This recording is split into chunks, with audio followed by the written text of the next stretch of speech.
Estamos ao vivo, galera. Primeiramente, Vamos no ar? dizer que é um prazer estarmos juntos aqui, o Álvaro.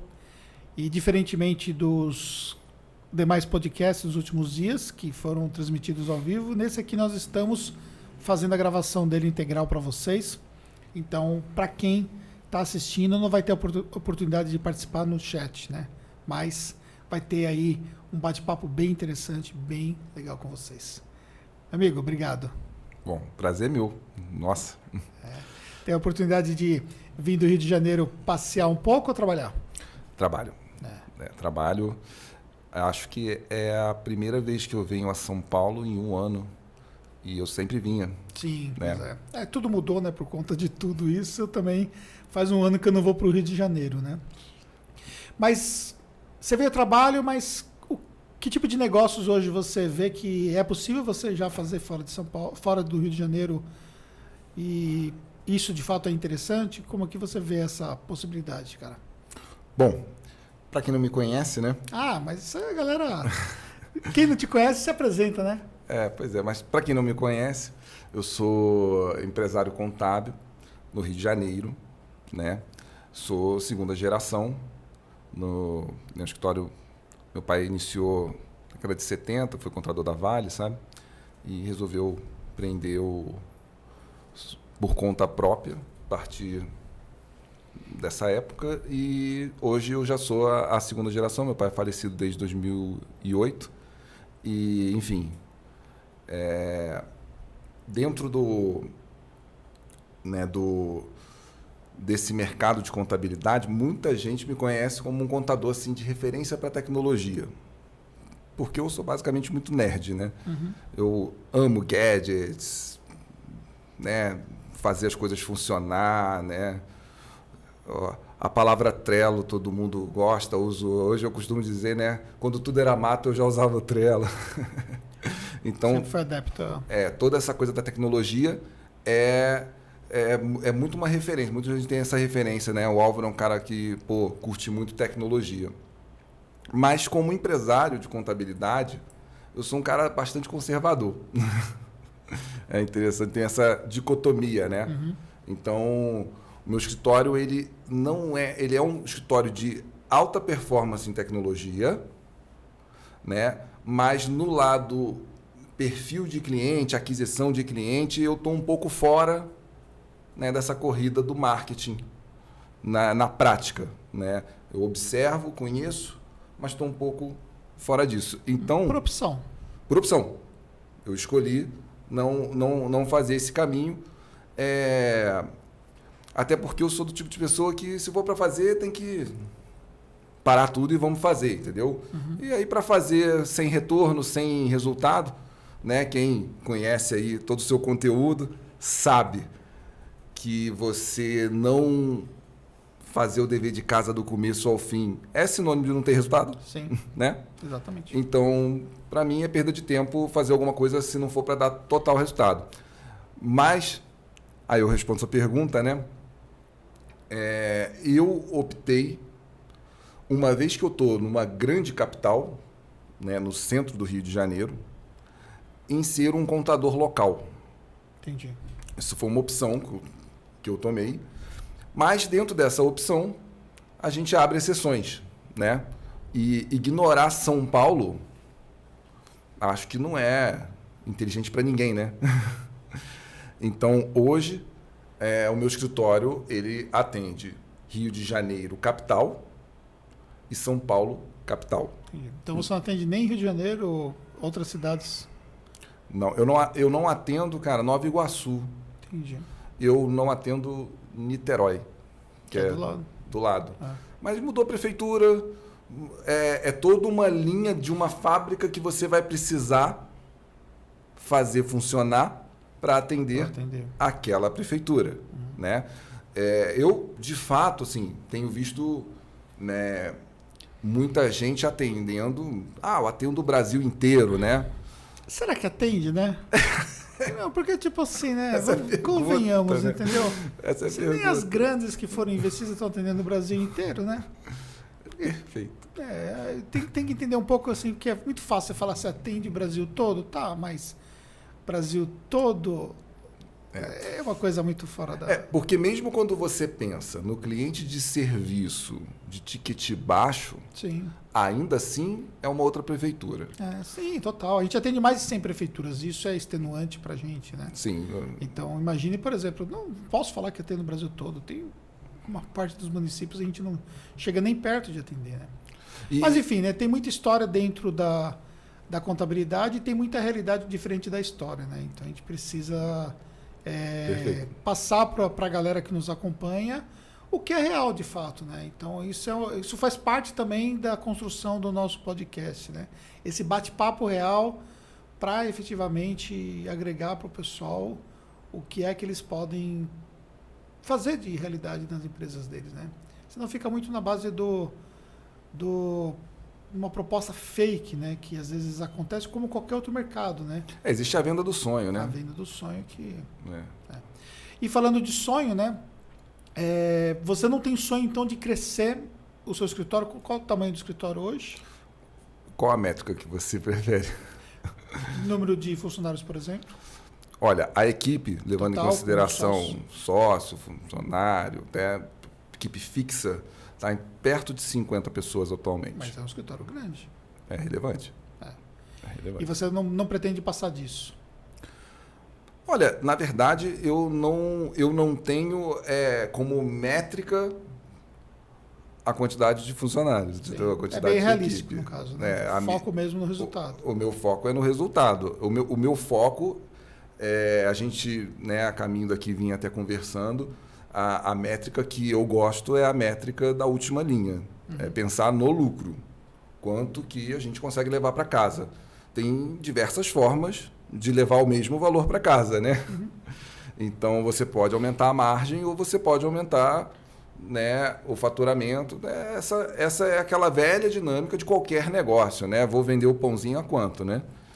E você diria que dentro da sua entrega de serviço, você consegue entregar algo mais personalizado para o seu cliente?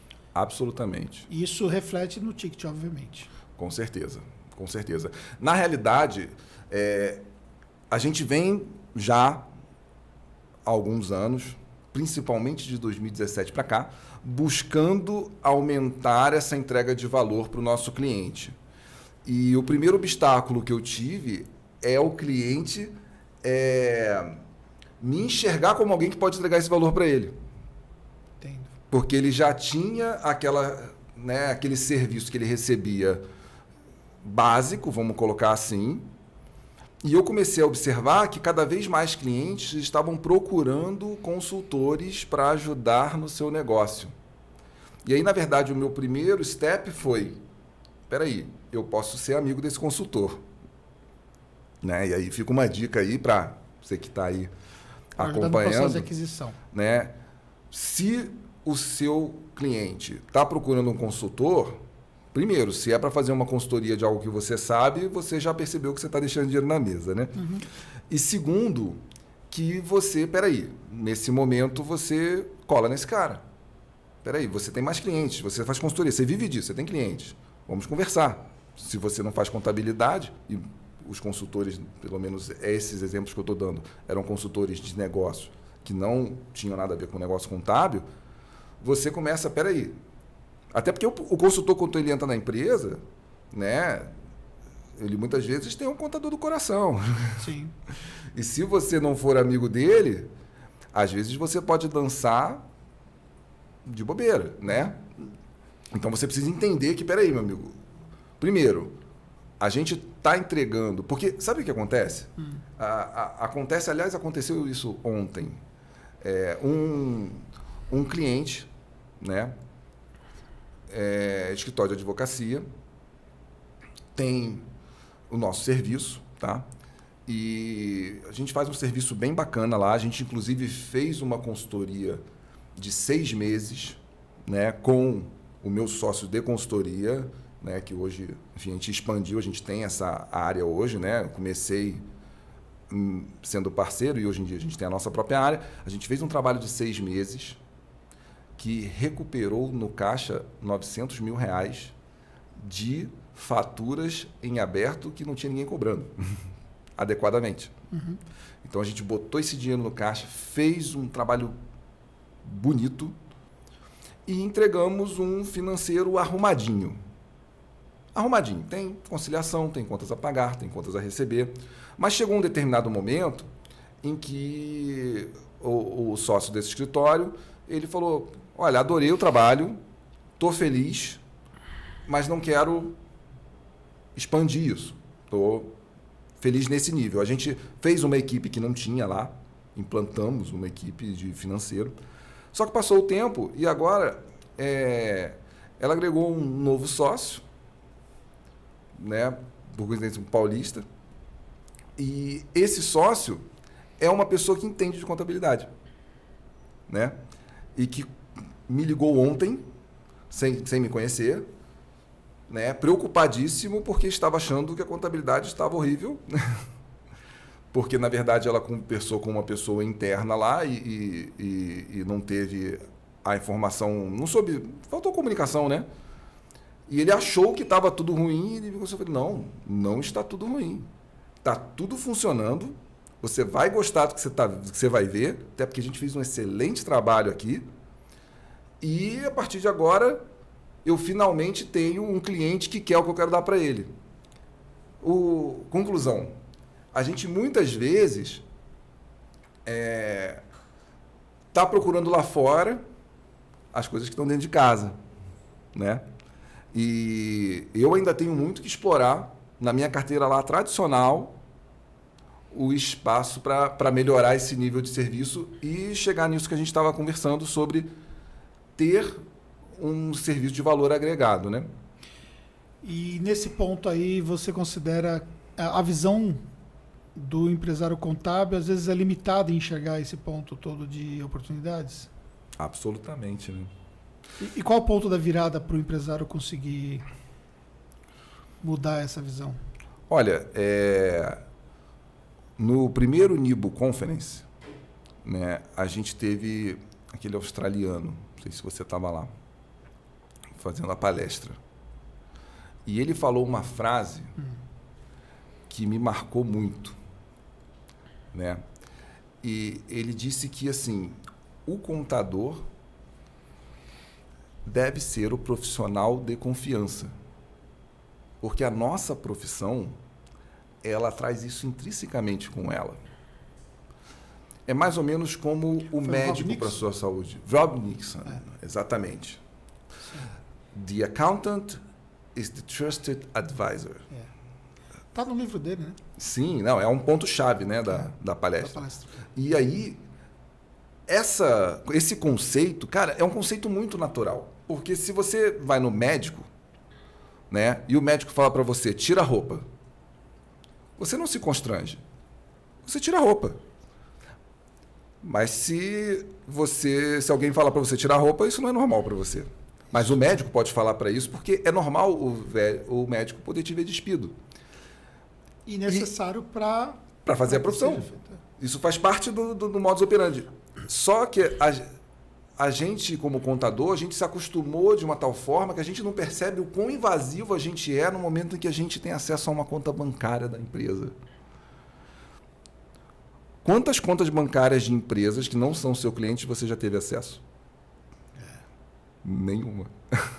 Provavelmente. Sim, claro. Não faz sentido nenhum, né? Isso é um dado do mais alto sigilo. E o cliente ele precisa se abrir com você desde a conta bancária, que é o exemplo mais óbvio, até o nível, né, de base das intenções do negócio dele. E esse é um ponto de vantagem muito grande para o contador, porque para ele chegar ao ponto de abrir tudo isso, né, com o contador, isso cria um vínculo, entende? Não sei se você acha que eu estou falando uma bobagem. Não, a sua analogia eu achei muito interessante, porque sinceramente eu nunca vi. Essa comparação, né, de você se despir para o seu cliente através da conta bancária. Achei interessantíssimo. É isso. Eu falo isso há muitos anos. O cliente entra no escritório. Aí você manda ele tirar a roupa. Não manda ele tirar a roupa. Mas assim, aqui eu vou ver a sua empresa pelada. É isso aí. Aqui não tem jeito. Se você não quiser mostrar aonde está coçando, aonde está... Para mim, eu não consigo trabalhar. É como você entrar no médico e falar, olha só, não, mas eu não vou baixar aqui para você ver onde está a minha coceirinha. Não dá, mas você falou uma coisa interessante, né? Você fala isso para o seu cliente e dentro do mercado contábil a gente vê com muita frequência esse tipo de questionamento, até em grupos, né? O pessoal fala assim, mas o meu cliente não quer mandar documento, aquela coisa toda. Isso. Esse tipo de problema você enfrenta? Claro. E como é que você lida com isso? Só não enfrenta quem não está nesse mercado, né? E como é que você lida com isso? A questão é se você consegue vencê-lo. Mas você vence. Olha, nem todos os casos a gente vence com facilidade. Entendi. Né? Nem todos os casos a gente vence com facilidade e é uma utopia e um devaneio você achar que assim, olha, eu vou convencer uma pessoa que não quer me mandar algo a me mandar. Você não vai conseguir. Você precisa buscar fazê-la entender a necessidade de fazer isso, né? E entender principalmente as consequências que ela terá no momento em que ela não fizer isso. Entendi. Em alguns casos, você não vai ter sucesso.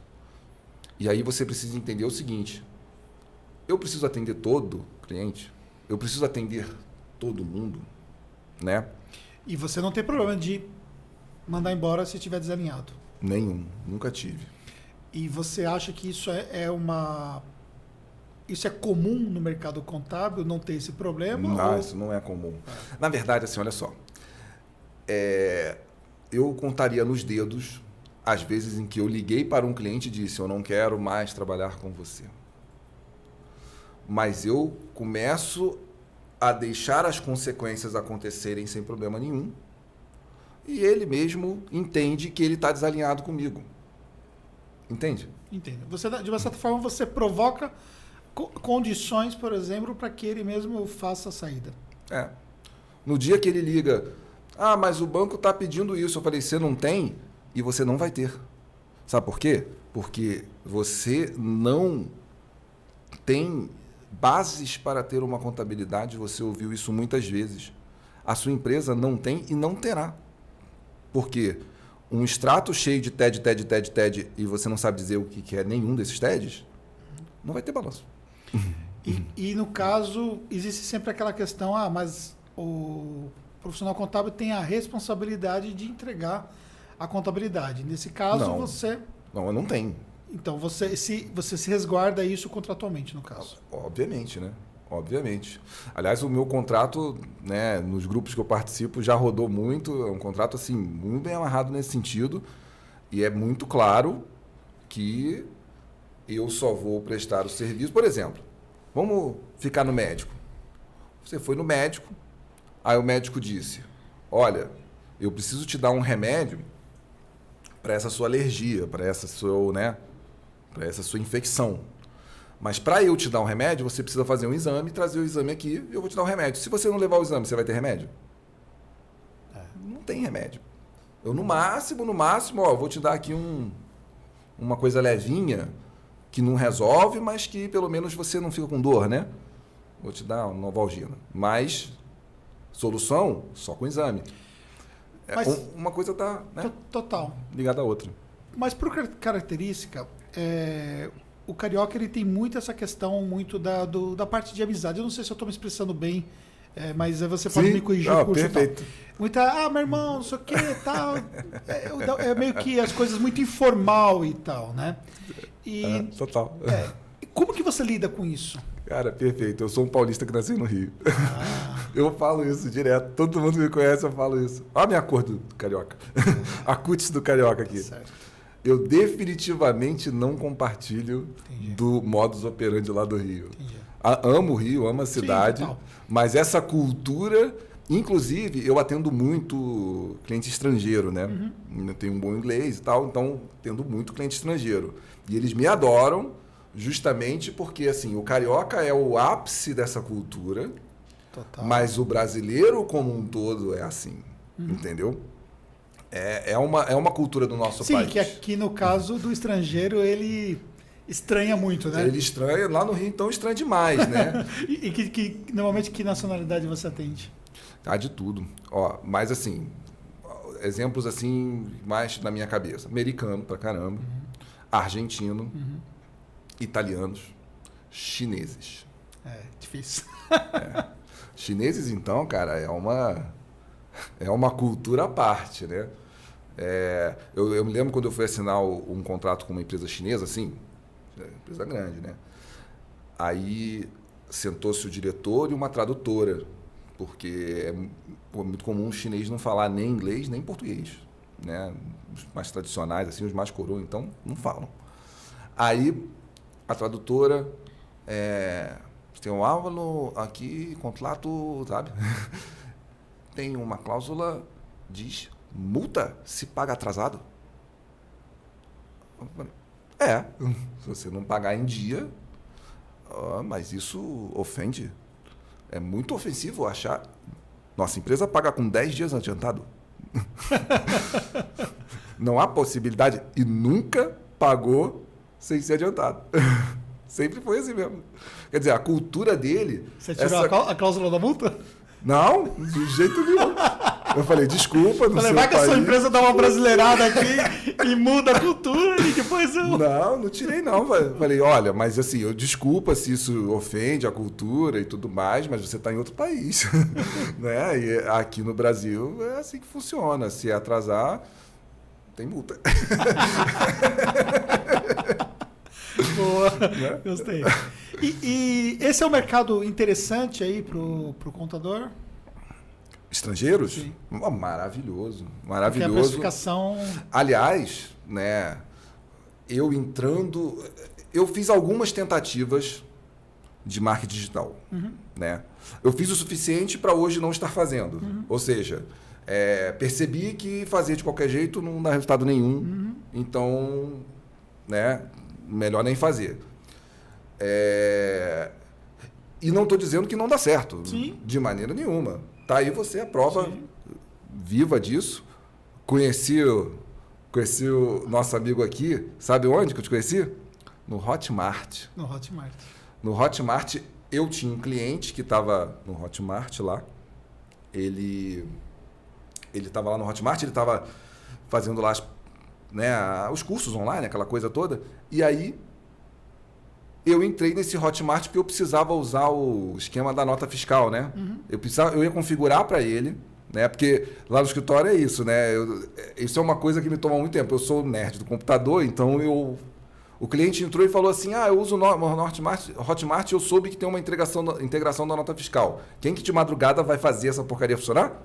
Pessoalmente. Você foi atrás. Não seria nem aconselhável na minha posição estar parando para fazer isso, mas é gostoso, eu gosto. Aí eu entrei lá, comecei a configurar a nota fiscal, não sei o que lá, e pulou lá. Anderson Hernandes, sem barba, de óculos. Antigo, hein?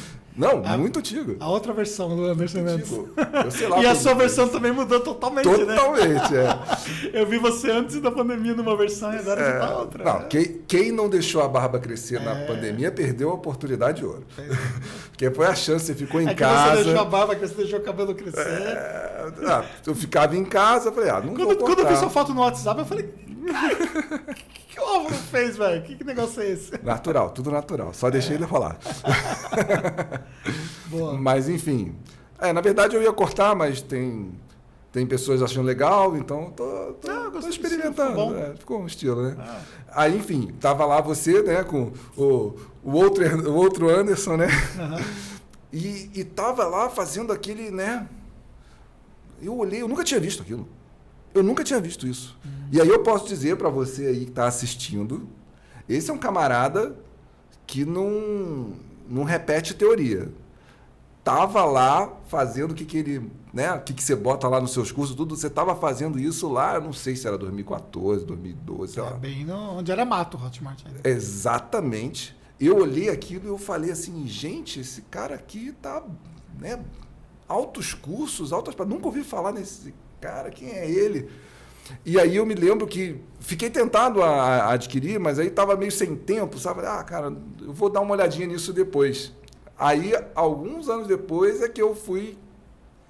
Para você ver também, né? Que você não tem sucesso imediato, né? Não. Não tem sucesso. Eu imagino que você tenha feito ali muita coisa sem audiência, sem retorno, Sim. né? Primeiro porque quando nós começamos também era uma outra pegada, né? Até de qualidade de entrega que nós fazíamos, pensar num negócio desse que nós temos aqui, ele pensava naquela época, né? Mas já era uma qualidade bem maior do que tinha naquele momento. Eu sempre fui meio chato, porque eu tinha vindo do DVD, né? Sim, eu me lembro. Era videoaula bonitinha, Isso. com estrutura de videoaula. Né? Então eu tinha vindo do DVD, e aí o primeiro passo foi, eu tinha 20 títulos em DVDs, que tinham sido gravados todos em estúdio. E era formato HD, né? Então era o que a câmera gravava naquela época e tudo mais. Eu tenho a impressão de que eu acho que eram esses DVDs que estavam lá. O que eu fiz? Eu peguei os DVDs, subi para o Hotmart os vídeos deles, né? Todas as mídias, e acrescentei alguns outros conteúdos complementares. Porque aí eu já comecei a entender o seguinte. Se você compra, por exemplo, eu tinha um kit que era os 5 DVDs. Então, você compra 5 DVDs, você recebe fisicamente 5 DVDs. Cada DVD tinha 35 minutos no máximo, que era o que a mídia comportava. E aí, se a pessoa recebe isso fisicamente, ela recebe um box, tal, ela coloca até lá no espaço dela lá visível e tal. Se ela pegar esse mesmo conteúdo no streaming, para acessar online, a percepção de valor dela é completamente diferente, ela vai achar pouco. Engraçado. Entendeu? Porque, poxa, mas só isso aqui, são 5 vídeos, entendeu? Eu paguei por 5 vídeos, ela acha pouco. Vamos supor, ela pagaria R$150 por 5 DVDs, mas se ela pagasse 100 por 5 vídeos online, ela acharia pouco. Então, eu entendi que eu tinha que acrescentar. Aí eu comprei uma câmera, porque até então eu gravava no estúdio. Só que para produzir mais conteúdo no estúdio ficava muito caro. E aí eu comprei uma câmera e comecei a produzir os vídeos por conta própria. Então, obviamente, eu fui também aprender questão de qualidade e tal, evoluindo nesse processo todo. Caí num universo de produção que eu não tinha, né? Não era meu background, né? Eu contratava. Só que o estúdio a gente paga, você sabe, né? O estúdio a gente paga ou diária de estúdio, ou você paga o produto entregue, editado e tudo mais. Então, no meu caso, eu pagava a diária de estúdio e pagava o editor também. Pagava a pós-produção, né? Passado todos esses anos, hoje nós temos só no meu canal pessoal mais de 1.300 vídeos, né? Então, essa jornada... Pensa no custo. Essa jornada... quando sairia, né? Essa jornada é a jornada que a galera não quer ter, né? Não quer pagar o preço de ter essa jornada, entendeu?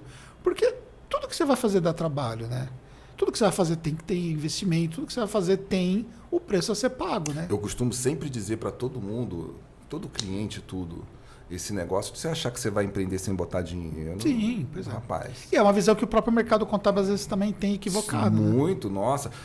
Aliás, a nossa profissão é uma profissão de baixíssima barreira de entrada, né? Então, assim... O que hoje um profissional contábil precisa para começar? Muito pouca coisa. Agora, o que ele precisa para tracionar uma carteira de clientes já não é uma tão outra pouca história, coisa. né? Exatamente. Ele começa ali, consegue meia dúzia de clientes em pouco tempo, mas depois para, né? Sim. Não consegue evoluir, ou a evolução é muito lenta, né? Para construir uma carteira significativa, para construir um negócio do jeito que você construiu e tudo mais, você trouxe parte dele da primeira geração. Com certeza. Eu comecei no meio do caminho, né? Eu comecei assim... Essa coisa da segunda geração é uma bênção ou uma maldição, né? Eu conheço muita gente que quebrou negócio de pai, né? Aliás, na contabilidade eu conheço alguns exemplos, né? Eu já peguei clientela de clientes que o filho quebrou. Isso aí acontece. E a gente, quando vê alguém que teve sucesso, sempre tem a sensação de que é fácil ter sucesso nessas condições. E não é. Quando você está começando do zero, todos os seus erros dão impactos muito pequenos, né, no seu bolso. Agora, quando você já não está no zero, né, quando meu pai faleceu, a gente tinha uma equipe, acho que de umas 13 pessoas, e uma carteira de 60, 80 clientes. Eu me lembro que eu não entendia nada, eu não sabia o que era DCTF, né, para mim era uma sigla qualquer. Eu estudei contabilidade, eu não estudei nada desse mundo fiscal, né? Então, no segundo mês não, depois de um tempo a gente contratou uma pessoa para a parte fiscal, porque a pessoa que era na época do meu pai pediu para sair logo depois, porque teve essa debandada de pessoas que achavam que eu ia falir o escritório. Rapaz, Desafiador. Saiu Além de mesmo. você lidar com a perda, você lida com a incerteza, né? Cliente ligando, opa, como é que vai ser para a gente trocar de contador, porque o seu Álvaro, pai, não está mais aí, como é que vai ser? Então, teve esse para trás, né? E aí entrou uma pessoa que, assim, as declarações estavam sendo entregues naquele último dia, cara, eu me lembro que a pessoa estava grávida. E aí, no último dia da DCTF, teve coisa que qualquer grávida tem que correr no médico, né? E nenhuma DCTF do escritório foi entregue naquele mês. Imagina, né, cara? Então, a minha falta de ter um processo para controlar isso... Teve um preço alto. Teve preços altíssimos. Eu só Você dei um sabe exemplo. Só daquele exemplo, quanto que morreu? Olha... Eu me lembro que não dava para pagar tudo à vista. Então, eu perdi o desconto dos 50%. Ah, você perdeu o desconto dos 50%? E eu vou te falar uma coisa. Fomos pagando conforme precisava de certidão. E vou te falar uma coisa. Eu passei por uma situação também igual. Por um erro interno, nós deixamos uma quantidade imensa de DCTF para trás, que dava R$16 mil em multa. E para aproveitar o desconto, né, no caso, sim, eu fiz um empréstimo, porque não tinha toda a condição da caixa. Valia a pena, para você ver como eu era bobo. Valia a pena, né? Pra você ver como eu era bobo. Mas de uma certa forma também, talvez achando de repente, beleza, vamos empurrar com a barriga e tal, né? Como se fosse ter uma solução. Ao longo de 2 anos, 3 anos. Exatamente. Só que isso vai refletindo, porque é o cliente vê, né? Naquela época, isso não era muito, né? O cliente pedia a certidão, estava na hora. Mas no meu caso, por exemplo, qual foi a minha preocupação? Né? Minha preocupação era que o cliente não percebesse. Sim, o cliente que pedia a certidão, ele não tinha notícia de que teve nada, entendeu? Simplesmente, tá aqui a sua certidão, tá tudo certo. E nós pagamos. Mas, olha, eu vou falar uma coisa para você. São aprendizados que você tem que eles são traumáticos. Sim. E que, se você souber potencializar para o lado positivo, isso te dá um excelente aprendizado para a vida empreendedora. Claro. Então, tipo assim, uma série de outros erros foram evitados. A gente aprende muito mais com os erros do que com os acertos, né? Exatamente. Foram evitados por conta desse erro que você sofreu, que eu também sofri um erro semelhante. Mas é duro, né? Poxa, porque às vezes, dependendo do cliente que você tem, quase um erro pode ser correspondente ao honorário. Eu já tive erros de clientes, por exemplo, que nós tivemos, que eram várias vezes o honorário dele, entendeu? Mas o meu ponto é que é melhor você aprender isso pequeno do que grande, entendeu? Total. Porque aí você vai tomando os tombos menores e em vez de tomar um grande tombo com uma carteira gigantesca. Eu tomei grandes tombos, cara. Grandes tombos. Tomou grandes tombos. Tá, mas você acha que isso... Qual é o grau de responsabilidade do Álvaro e qual é o grau de responsabilidade de uma equipe Perfeito. ruim? A culpa é toda do Álvaro. Então você assume esse papel. O Álvaro escolheu a equipe, a culpa é do Álvaro. No meu escritório, não existe culpa da base. Nunca. Se alguém é o responsável por alguém, né? Se você tem um chefe, os seus erros são culpa do seu chefe. Lógico que você comete um erro, a culpa é sua. Uhum. Mas se você é uma pessoa que comete erros e está na equipe, a culpa é de quem está te deixando lá. Nessa época, nesse início, a culpa era minha, mas sabe o crime doloso, o crime culposo? Você pode ter a culpa, mas não é nem a intenção. Você entrou num bonde que já está andando. Meu pai não mexia em computador, né? Faleceu em 2008, já estava bombando todas essas declarações. Uhum. Ele não tinha evoluído nessa parte. Não, ele não tinha computador, ele não tinha e-mail. Uhum. O cliente mandava um e-mail para outra pessoa para ler para ele, para mandar botar na mesa dele impresso, entendeu? Uhum. E ele datilografava as respostas. Era desse jeito. E você vivia nesse ambiente? Mas você sabe que o escritório não era desinformatizado, porque o meu pai, esse lado de gostar do gadget, meu pai tinha. Meu pai gostava. Então, meu pai... tem que comprar computador? Compra um computador. Tem, sabe? Ele não economizava. Dicotomia total. Total. Não, e o meu pai gostava do hardware. Parava de funcionar, ele abria, limpava. Vê se tá funcionando aí. Tá funcionando aí. Tá vendo? A memória RAM tava... Ele entendia tudo. Mas não tinha e-mail. Mas ligou o computador do meu pai. Mas não telegrafava e-mail. Eu só lido com essa marca quando ela está desligada. Quando ela liga, eu não gosto dela, não. Então, assim, e aí nesse cenário, ele perdeu totalmente o controle do funcionamento do escritório e ficou absolutamente dependente dessa equipe. Entendi. Né? Uma equipe que era uma equipe que não sofria nenhum tipo de treinamento, orientação. Era meio cada um por si, né? Como muitos escritórios do tamanho, né, que ele tinha naquela época funcionavam, né? O meu pai, ele tinha aquele conceito que no ISS chama de profissional liberal, né? O uniprofissional. Uniprofissional, sim. O escritório do meu pai era uniprofissional, era um contador e uns ajudantes. Não era uma empresa contábil, né? E eu diria que o meu escritório continuou sendo nesse esquema por uns 10 anos quase. Uns 8 anos. 2008, uns 7, 8 anos, eu costumo dizer que eu era o gerente da empresa que meu pai deixou. Né? E aí, pegando esses exemplos desses perrengues que você passou e tudo mais, a omissão do gestor da empresa contábil pode ter um efeito assim devastador no negócio. Com certeza. Não, na verdade, tudo se refere... É tudo liderança, né? Eu acredito muito nisso, sei que você também acredita nisso. Sim, mas você teve que aprender a liderar. Eu tive que consertar o avião voando, né, cara? E é isso que eu estou falando, que essa coisa da segunda geração é uma benção, é uma maldição. E se você não conseguir levar isso bem, o avião cai, e o avião é pesado pra caramba, e os destroços são inimagináveis, né?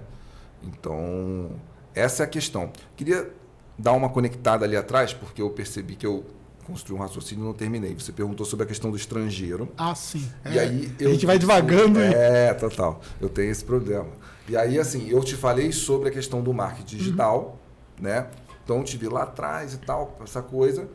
E nesse meio tempo todo, hoje, eu sou um cara que tem um conhecimento muito acima da média de como funciona marketing digital, né? Tal, é o lead qualificado, entra pré-venda. Eu conheço como é que funciona isso. E se eu tivesse que botar... Se eu tivesse, não. Quando eu for colocar essa máquina para funcionar, que é uma questão também de tempo, né? Já estou fugindo disso há algum tempo, né? Em algum momento eu vou encarar. Eu vou apontar para o estrangeiro. Entendi. Porque em todos os experimentos que eu fiz, né? Eu fiz alguns experimentos que trouxeram cliente, mas não qualificado, não o cliente que eu queria. Isso é muito comum no marketing digital. Cara, tu falou uma coisa muito bacana, né? Falta, né? Explorar essa questão do estrangeiro, produzir um conteúdo em inglês para essa galera. Ninguém tá fazendo. Fazer um Faz processo... antes de mim aí que tu tá bem. E isso é uma coisa que ninguém está fazendo e vai ser mais difícil alguém fazer por uma razão muito simples. Tem barreira de entrada. Tem barreira de entrada. Tem barreira de entrada. Quem já está atendendo e performando meio que já está bem de cliente porque tem demanda. Porque esse estrangeiro está na mão de quem? Dos grandes escritórios ou dos escritórios bem qualificados. Aí é que tá, nem sempre. Então, mas de escritórios bem qualificados. Esse é o estrangeiro grande. O estrangeiro pequeno fica mal atendido. Fica mal atendido. Explica por que mal atendido. Você imagina... Porque, assim, existe as empresas estrangeiras... O cara quer abrir uma empresa no Brasil... Que já vem até por indicação. Esse cara não é tão fácil de atingir com marketing digital. Exatamente. Ele né? está na mão da RCM, está na mão da galera que está jogando... Hoje a forma que eu tenho de alcançar ele um pouco é trabalhar para os advogados que trazem esse cara para o Brasil. Total. Entendeu? Fazer parceria com esses canais por onde ele passa para chegar no Brasil. Certo. Mas, pensando em marketing digital, no cara que vai procurar o contador na internet... Normalmente é o perfil mais pessoa física. É o cara que veio morar no Brasil e quer empreender. How doing business no Brasil. Exatamente. Então, esse cara, pessoa física, ele não encontra nada hoje, pelo que eu percebo. E ele acaba conversando com alguém que indica ele a qualquer contador não especializado. Entendi. E aí ele está sempre tendo duas dificuldades. Uma é a barreira da língua, ele dificilmente arruma uma pessoa com quem ele consegue falar o inglês. Normalmente, como ele está vindo morar, ele começa a aprender o português e ele começa a se comunicar aos trancos e barrancos, mas as dificuldades de comunicação são sempre constantes. Mas ele tem a segunda coisa, que ele não encontra pessoas que fazem negócio como no país dele. Porque o brasileiro faz negócio de uma forma muito peculiar. Total. Entendeu? E isso é o que eu mais recebo de elogio dos meus clientes estrangeiros. Entendi. Porque você adaptou todo o seu processo de negócio. Porque eu sou esse paulista que nasceu no Rio. Eu já tenho esse jeito mais paulista, que por sua vez é um jeito mais americano, né? Sim. Então, assim, eu nem adaptei o meu negócio. É muito próprio mesmo, né? A liderança, a minha liderança é uma liderança... adaptou o meu negócio, acho que faz sentido se você imaginar que, assim, a cultura que eu coloco na minha empresa é uma cultura que deixa esse cliente feliz. Entendi. Né? Por exemplo, a cultura de cometer um erro assume e não enche o saco, entendeu? Não fica, mas isso, mas aquilo, sabe? Isso não existe comigo. Não gosto disso. Não gosto disso. Aconteceu um caso ontem. Né? A gente tem a Admob, que é uma declaração, né, que se entrega e tal. E a gente teve uma empresa que o KNAI dela tem Admob, mas a gente só tem ela como empresa nesse KNAI e nem se ligou que esse KNAI tinha Admob. Né? Não vou entrar nos específicos, mas assim, o que aconteceu? Ela começou em 2019, não tinha entregue em 2019 e não ia entregar esse ano. Aí o próprio cliente ficou sabendo da coisa, falou com a gente, né? E a minha reação é imediata. Cliente, me perdoa. A gente sabe o que é de Admob, a gente está cansado, a gente entrega um monte de Admob, a gente tem de incorporadora, a gente tem de empresas que entregam Admob, sabe exatamente o que é isso. E você não estava na lista. Foi uma falha, né, de procedimento, né? E aí o cliente estava disposto até a assumir a multa. Gosta tanto da gente que falou assim, não, sim, tudo bem, acontece, manda a multa para pagar. Não, de jeito nenhum. Você não pode. Por quê?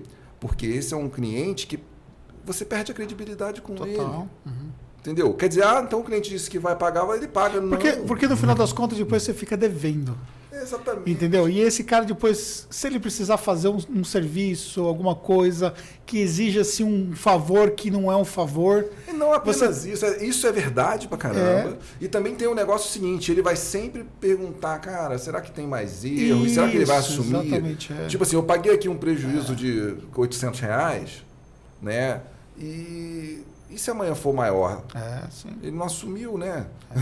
Então, assim... Aí você fala, você pode estar assistindo e dizer, mas eu também assumiria. Mas como que você assume? Você assume de cara feia? O que é assumir de cara feia? Não é assim que funciona lá fora. Lá fora cara, é óbvio que eu vou pagar. Isso não é... Essa cultura do McDonald's, você quando deixa o seu lanche cair no chão no McDonald's... Você vai lá e ensina outro. Não, mas você por um acaso se pergunta se eles vão se dar outro? Não. Você já espera isso. Isso. Se o cara lá chegar do McDonald's e chegar para você e falar assim, não, mas eu vi que você esbarrou com a mão. O cara vai questionar a possibilidade de você ter jogado no chão? Não. Você, comi metade e joguei no chão para pegar outra metade? Porque é cultura que ele não pode fazer isso. Você entendeu? Então, assim, esse é um pequeno exemplo de cultura, mas eu tenho um conjunto de cultura do escritório que é como ele está esperando. E isso faz muita diferença. Então, nesse sentido, eu me considero bastante especializado a atender o estrangeiro. E aí, a questão da barreira da língua, eu tenho uma única outra pessoa que fala inglês e não é fluente. A língua... É importante que o líder, que ele converse no nível estratégico. Mas você também não pode ficar com o ônus da operação atendendo esse cliente. Isso é complicado para você, né? Sim, mas ele se vira. Entendi. Ele se vira. Lógico que se eu vier atender isso com mais...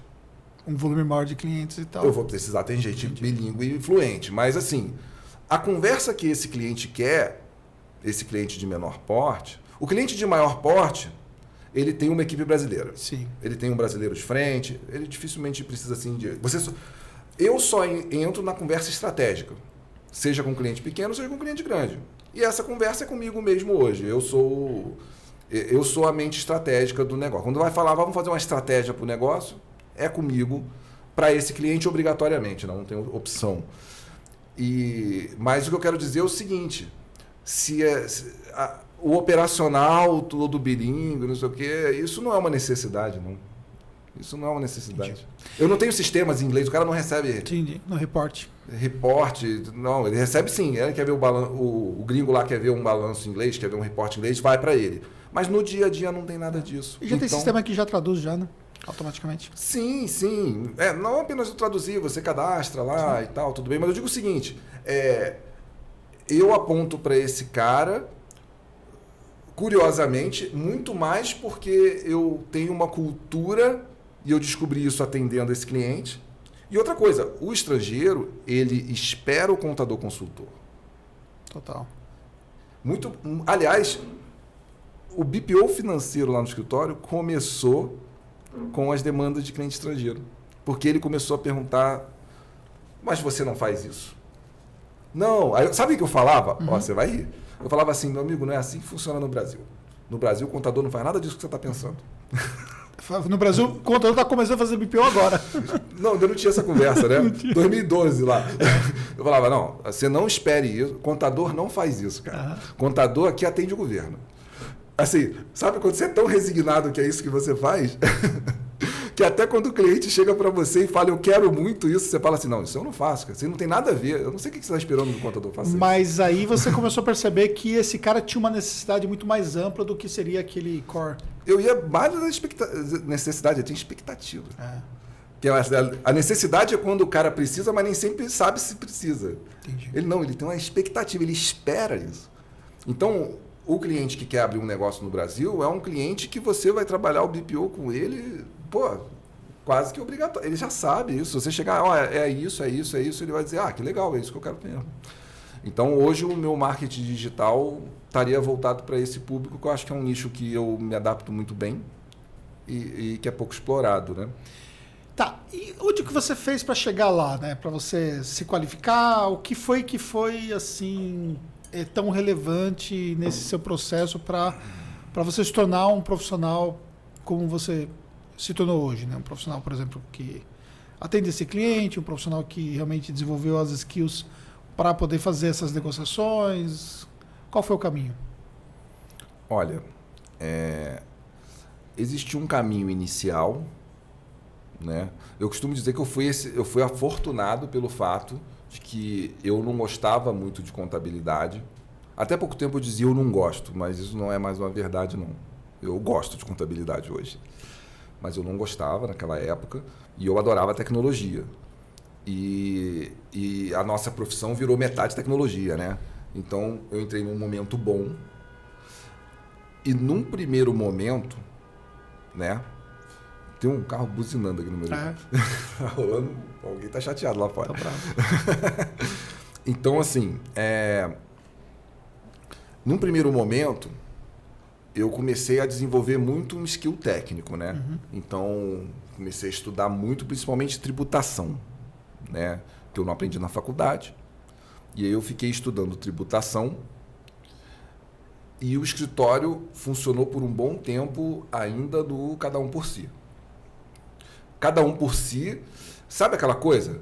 Você tem o atacante que está fazendo gol direto, mas a defesa está tomando gol pra caramba também, entendeu? Você tá... Então eu fazia gol. O que era fazer gol? Fazer gol é eu estudar muito sobre tributação e o cliente não ter pergunta que ele faça que eu não tenha na ponta da língua. Melhor caminho? Não, não foi. Mas foi o caminho. Depois de algum tempo, eu comecei a entrar numa pira do processo. Tudo tem que ter processo, a gente tem que ter processo. Comecei a querer escrever tudo e tal. Aí eu estava sonhando, porque eu vou ter que ter a ISO 9001 e vamos fazer, e vai ter tudo escrito e tal, não sei o que lá. E essa fase não durou muito. E depois eu comecei a perceber que isso é uma bobagem. Que o processo é essencial, mas que uma empresa orientada a processo não é o melhor caminho para mim, né? 2. Não é. A gente tem que ser orientado ao quê? A resultados. Sim. Senão você pode cair no risco de burocratizar todo o negócio que depois vai influenciar negativamente no resultado. Eu cheguei a pagar um negócio de ISO lá e eu comecei a olhar, vamos parar, não. Não, eu tirei a ISO, né? Não. Eu tirei a ISO e foram 7 meses de muito trabalho para a ISO, né? Sim. Pois é, né? E daí você vê que de repente você está trabalhando para o processo e não para o resultado. O que não quer dizer que você não precisa ter processo. Aliás, eu sou um grande defensor, né, da padronização, né? Então, como é que a gente está de tempo aí? Estamos quase... Ele já chegou lá? Maravilha. O nosso próximo convidado já chegou lá nas 6 da tarde. Então, beleza. Então, vamos para a conclusão. Então, essa eu acho que é um bom assunto para a gente explorar finalmente. Então, só que daí, como eu já disse aqui atrás, eu tenho dito isso muito, eu era gerente da empresa do meu pai. E eu era tipo a empresa de um homem só. Uhum. Tinha uma equipe que tinha pessoas com carga técnica, que estão até hoje, tá? Algumas pessoas de altíssimo nível técnico, né? Que me deram muito suporte, a quem eu sou grato pela empresa ter sobrevivido, já que eu estava perdido. Mas, em termos de orientação do negócio, estava perdido. A partir de 2017, né? E eu era completamente fechado ao mercado, porque eu odiava contador. Uhum. Então, eu não conhecia nenhum contador, eu não ia a Sescom, nem a lugar nenhum. Eu falava, não, toda vez que eu vejo um empresário contábil, é um cara chato pra caramba. Eu não consigo conversar 1 segundo com o contador. Eu tinha essa ojeriza.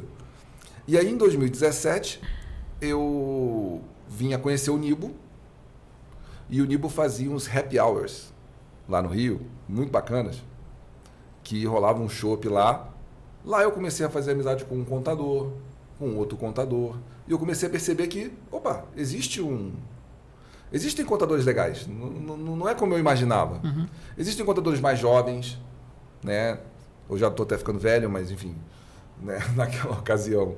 Né? Existem contadores que não são só senhorzinho. E a partir daquele momento, eu comecei a me integrar e comecei a fazer o que você que está assistindo está fazendo aqui hoje. Escutando aonde que o outro acertou, aonde que o outro errou. E aí você começa a ver que numa outra empresa o cara tem uma cultura totalmente diferente da sua e que você olha e fala, isso é legal.